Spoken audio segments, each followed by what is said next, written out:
The next morning Mrs. Comstock called to Elnora. The mail carrier stopped at our box. Elnora ran down the walk and came back carrying an official letter. She tore it open and read, "My dear Miss Comstock, at the weekly meeting of the Unabridged School Board last night, it was decided to add the position of lecturer on natural history to our corps of city teachers. It will be the duty of this person to spend 2 hours a week in each of the grade schools exhibiting and explaining specimens of the most prominent objects in nature: animals, birds, insects, flowers, vines, shrubs, bushes, and trees. These specimens and lectures should be appropriate to the seasons and the comprehension of the grades.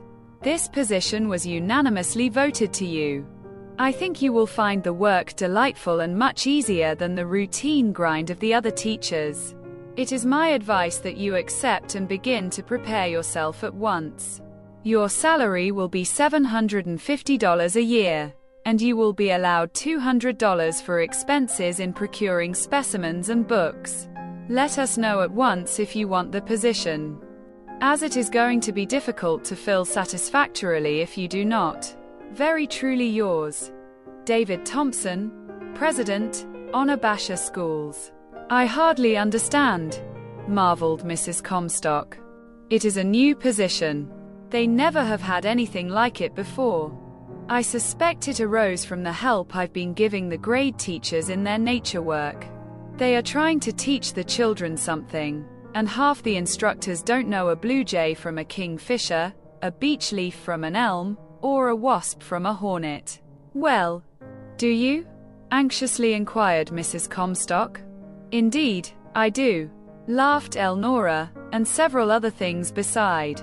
When Freckles bequeathed me the swamp, he gave me a bigger inheritance than he knew. While you have thought I was wandering aimlessly, I have been following a definite plan, studying hard, and storing up the stuff that will earn these $750. Mother dear, I am going to accept this, of course. The work will be a delight. I'd love it most of anything in teaching. You must help me. We must find nests, eggs, leaves, queer formations in plants and rare flowers. I must have flower boxes made for each of the rooms and filled with wild things. I should begin to gather specimens this very day." Elnora's face was flushed and her eyes bright. "Oh, what great work that will be!" she cried. "You must go with me so you can see the little faces when I tell them how the goldfinch builds its nest, and how the bees make honey." So Elnora and her mother went into the woods behind the cabin to study nature. "I think," said Elnora, "the idea is to begin with fall things in the fall, keeping to the seasons throughout the year." "What are fall things?" inquired Mrs. Comstock. "Oh, fringed gentians, asters, ironwort, every fall flower, leaves from every tree and vine. What makes them change color? Abandoned bird nests, winter quarters of caterpillars and insects. What becomes of the butterflies and grasshoppers? Myriads of stuff. I shall have to be very wise to select the things it will be most beneficial for the children to learn. Can I really help you?" Mrs. Comstock's strong face was pathetic. "Indeed, yes," cried Elnora. "I never can get through it alone. There will be an immense amount of work connected with securing and preparing specimens." Mrs. Comstock lifted her head proudly and began doing business at once. Her sharp eyes ranged from earth to heaven. She investigated everything, asking innumerable questions. At noon, Mrs. Comstock took the specimens they had collected, and went to prepare dinner, while Elnora followed the woods down to the Sintons to show her letter. She had to explain what became of her moths, and why college would have to be abandoned for that year. But Margaret and Wesley vowed not to tell. Wesley waved the letter excitedly, explaining it to Margaret as if it were a personal possession. Margaret was deeply impressed, while Billy volunteered first aid in gathering material. "Now anything you want in the ground, Snap can dig it out," he said. Uncle Wesley and I found a hole 3 times as big as Snap that he dug at the roots of a tree. We will train him to hunt pupae cases, said Elnora. Are you going to the woods this afternoon? Asked Billy. Yes, answered Elnora. Dr. Ammon's nephew from Chicago is visiting in Onabasha. He is going to show me how men put some sort of compound on a tree, hang a light beside it, and take moths that way. It will be interesting to watch and learn. May I come? Asked Billy. Of course you may come, answered Elnora. Is this nephew of Dr. Ammon a young man? Inquired Margaret. About 26. I should think, said Elnora. He said he had been out of college and at work in his father's law office 3 years. Does he seem nice? Asked Margaret, and Wesley smiled. Finest kind of a person, said Elnora. He can teach me so much. It is very interesting to hear him talk. He knows considerable about moths that will be a help to me. He had a fever and he has to stay outdoors until he grows strong again. Billy, I guess you better help me this afternoon, said Margaret. Maybe Elnora had rather not bother with you. There's no reason on earth why Billy should not come, cried Elnora, and Wesley smiled again. I must hurry home or I won't be ready, she added. Hastening down the road, she entered the cabin, her face glowing. I thought you never would come, said Mrs. Comstock. If you don't hurry, Mr. Ammon will be here before you are dressed. I forgot about him until just now, said Elnora. I am not going to dress. He's not coming to visit. We are only going to the woods for more specimens. I can't wear anything that requires care. The limbs take the most dreadful liberties with hair and clothing. Mrs. Comstock opened her lips, looked at Elnora and closed them. In her heart she was pleased that the girl was so interested in her work that she had forgotten Philip Ammon's coming. But it did seem to her that such a pleasant young man should have been greeted by a girl in a fresh dress. If she isn't disposed to primp at the coming of a man. Heaven forbid that I should be the one to start her, thought Mrs. Comstock. Philip came whistling down the walk between the cinnamon pinks, pansies, and strawberries. He carried several packages, while his face flushed with more color than on the previous day. Only see what has happened to me, cried Elnora, offering her letter. I'll wager I know, answered Philip. Isn't it great? Everyone in Onabasha is talking about it. At last there is something new under the sun. All of them are pleased. They think you'll make a big success. This will give an incentive to work. In a few days more I'll be myself again, and we'll overturn the fields and woods around here. He went on to congratulate Mrs. Comstock. Aren't you proud of her, though? He asked. You should hear what folks are saying. They say she created the necessity for the position, and everyone seems to feel that it is a necessity. Now, if she succeeds, and she will, all of the other city schools will have such departments, and first thing you know she will have made the whole world a little better. Let me rest a few seconds, my feet are acting up again.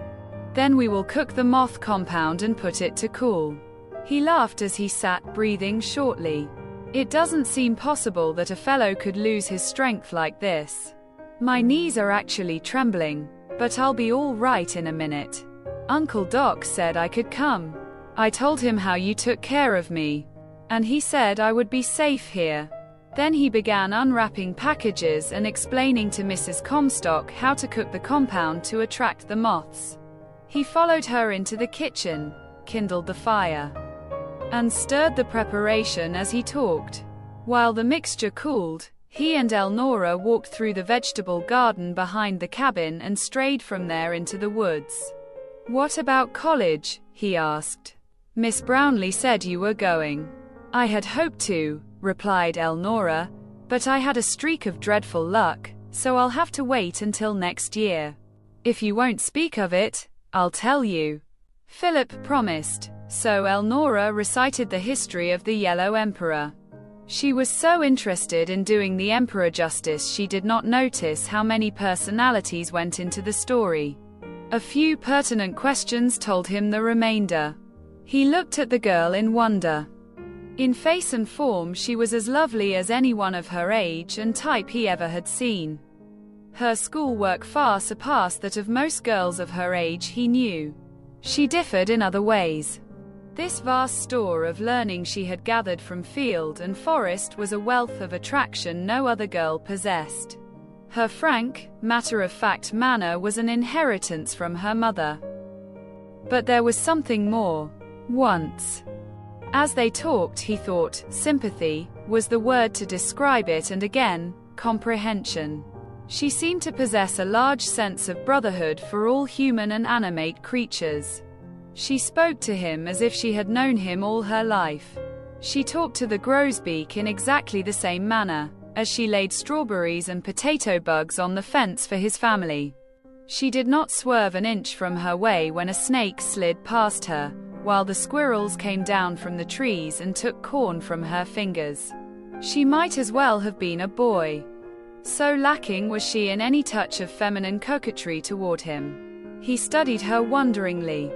As they went along the path, they reached a large slime-covered pool surrounded by decaying stumps and logs thickly covered with water hyacinths and blue flags. Philip stopped. "Is that the place?" he asked. Elnora assented. "The doctor told you?" "Yes. It was tragic." "Is that pool really bottomless?" "So far as we ever have been able to discover." Philip stood looking at the water, while the long, sweet grasses, thickly sprinkled with blue flag bloom, over which wild bees clambered, swayed around his feet. Then he turned to the girl. She had worked hard. The same lavender dress she had worn the previous day clung to her in limp condition. But she was as evenly colored and of as fine grain as a wild rose petal. Her hair was really brown, but never was such hair touched with a redder glory. While her heavy arching brows added a look of strength to her big gray-blue eyes. "And you were born here?" He had not intended to voice that thought. "Yes," she said, looking into his eyes. "Just in time to prevent my mother from saving the life of my father. She came near never forgiving me." "Ah, cruel," cried Philip. "I find much in life that is cruel." "From our standpoints," said Elnora. "It takes the large wisdom of the unfathomable, the philosophy of the Almighty, to endure some of it. But there is always right somewhere. And at last it seems to come." "Will it come to you?" asked Philip, who found himself deeply affected. "It has come," said the girl serenely. "It came a week ago. It came in fullest measure when my mother ceased to regret that I had been born. Now, work that I love has come. That should constitute happiness. A little farther along is my violet bed. I want you to see it." As Philip Ammon followed, he definitely settled upon the name of the unusual feature of Elnora's face. It should be called experience. She had known bitter experiences early in life. Suffering had been her familiar more than joy. He watched her earnestly, his heart deeply moved. She led him into a swampy half-open space in the woods, stopped and stepped aside. He uttered a cry of surprised delight. A few decaying logs were scattered around. The grass grew in tufts long and fine. Blue flags waved, clusters of cowslips nodded gold heads, but the whole earth was purple with a thick blanket of violets nodding from stems a foot in length. Elnora knelt and, slipping her fingers between the leaves and grasses to the roots, gathered a few violets and gave them to Philip. "Can your city greenhouses surpass them?" she asked. He sat on a log to examine the blooms. "They are superb," he said. "I never saw such length of stem or such rank leaves, while the flowers are the deepest blue. The truest violet I ever saw growing wild. They are colored exactly like the eyes of the girl I am going to marry." Elnora handed him several others to add to those he held. "She must have wonderful eyes," she commented. No other blue eyes are quite so beautiful, he said. In fact, she is altogether lovely. Is it customary for a man to think the girl he is going to marry lovely? I wonder if I should find her so. You would, said Philip. No one ever fails to. She is tall as you, very slender, but perfectly rounded. You know about her eyes. Her hair is black and wavy, while her complexion is clear and flushed with red. Why, she must be the most beautiful girl in the whole world, she cried. No, indeed, he said. She is not a particle better looking in her way than you are in yours. She is a type of dark beauty. But you are equally as perfect. She is unusual in her combination of black hair and violet eyes, although everyone thinks them black at a little distance. You are quite as unusual with your fair face, black brows, and brown hair. Indeed, I know many people who would prefer your bright head to her dark one. It's all a question of taste, and being engaged to the girl, he added. That would be likely to prejudice one, laughed Elnora. Edith has a birthday soon. If these last, will you let me have a box of them to send her? I will help gather and pack them for you, so they will carry nicely. Does she hunt moths with you? Back went Philip Ammon's head in a gale of laughter. No, he cried. She says they are creepy. She would go into a spasm if she were compelled to touch those caterpillars I saw you handling yesterday. Why would she? Marveled Elnora. Haven't you told her that they are perfectly clean, helpless, and harmless as so much animate velvet? No, I have not told her. She wouldn't care enough about caterpillars to listen. In what is she interested? What interests Edith Carr? Let me think. First, I believe she takes pride in being a little handsomer and better dressed than any girl of her set. She is interested in having a beautiful home, fine appointments, in being petted, praised, and the acknowledged leader of society. She likes to find new things which amuse her, and to always and in all circumstances have her own way about everything. Good gracious, cried Elnora, staring at him. But what does she do? How does she spend her time? Spend her time, repeated Philip. Well, she would call that a joke. Her days are never long enough. There is endless shopping to find the pretty things, regular visits to the dressmakers, calls, parties, theaters, entertainments. She is always rushed. I never am able to be with her half as much as I would like. But I mean work, persisted Elnora. In what is she interested that is useful to the world? Me, cried Philip promptly. I can understand that, laughed Elnora. What I can't understand is how you can be in. She stopped in confusion, but she saw that he had finished the sentence as she had intended. I beg your pardon, she cried. I didn't intend to say that. But I cannot understand these people I hear about who live only for their own amusement. Perhaps it is very great. I'll never have a chance to know. To me, it seems the only pleasure in this world worth having is the joy we derive from living for those we love, and those we can help. I hope you are not angry with me. Philip sat silently looking far away, with deep thought in his eyes. You are angry, faltered Elnora. His look came back to her as she knelt before him among the flowers, and he gazed at her steadily. No doubt I should be, he said, but the fact is I am not. I cannot understand a life purely for personal pleasure myself. But she is only a girl, and this is her playtime. When she is a woman in her own home, then she will be different. Will she not? Elnora never resembled her mother so closely as when she answered that question. I would have to be well acquainted with her to know, but I should hope so. To make a real home for a tired businessman is a very different kind of work from that required to be a leader of society. It demands different talent and education. Of course, she means to change, or she would not have promised to make a home for you. I suspect our dope is cool now. Let's go try for some butterflies.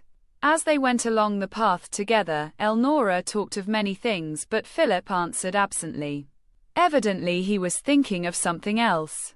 But the moth bait recalled him, and he was ready for work as they made their way back to the woods.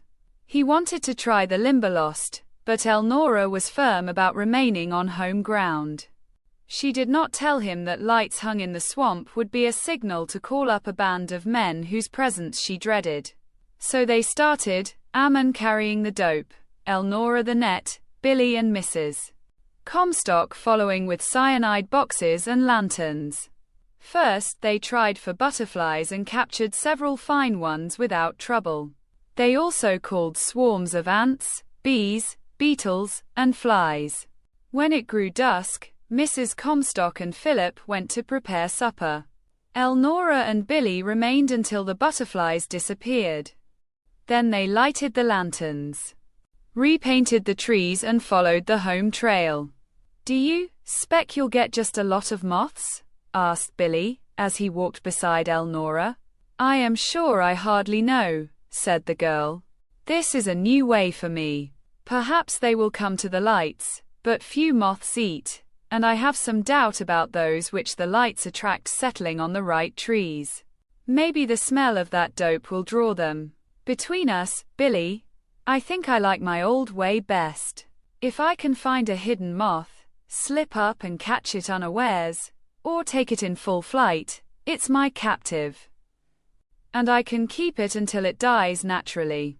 But this way you seem to get it under false pretenses, it has no chance, and it will probably ruin its wings struggling for freedom before morning." "Well, any moth ought to be proud to be taken anyway, by you," said Billy. "Just look what you do. You can make everybody love them. People even quit hating caterpillars when they see you handle them and hear you tell all about them. You must have some to show people how they are. It's not like killing things to see if you can. Or because you want to eat them, the way most men kill birds. I think it is right for you to take enough for collections, to show city people, and to illustrate the Bird Woman's books. You go on and take them. The moths don't care. They're glad to have you. They like it." "Billy, I see your future," said Elnora. "We will educate you and send you up to Mr. Ammon to make a great lawyer. You'd beat the world as a special pleader. You actually make me feel that I am doing the moths a kindness to take them." "And so you are," cried Billy. "Why? Just from what you have taught them, Uncle Wesley and Aunt Margaret never think of killing a caterpillar until they look, whether it's the beautiful June moth kind, or the horrid tent ones. That's what you can do.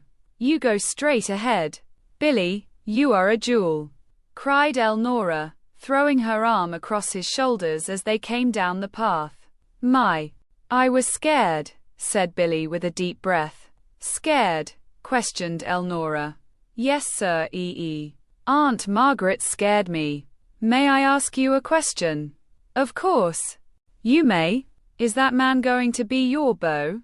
"Billy, no. What made you think such a thing?" "Aunt Margaret said likely he would fall in love with you, and you wouldn't want me around anymore." "Oh. But I was scared." "It isn't so, is it?" "Indeed, no. I am your beau, ain't I?" "Surely you are," said Elnora, tightening her arm. "I do hope Aunt Kate has ginger cookies," said Billy with a little skip of delight.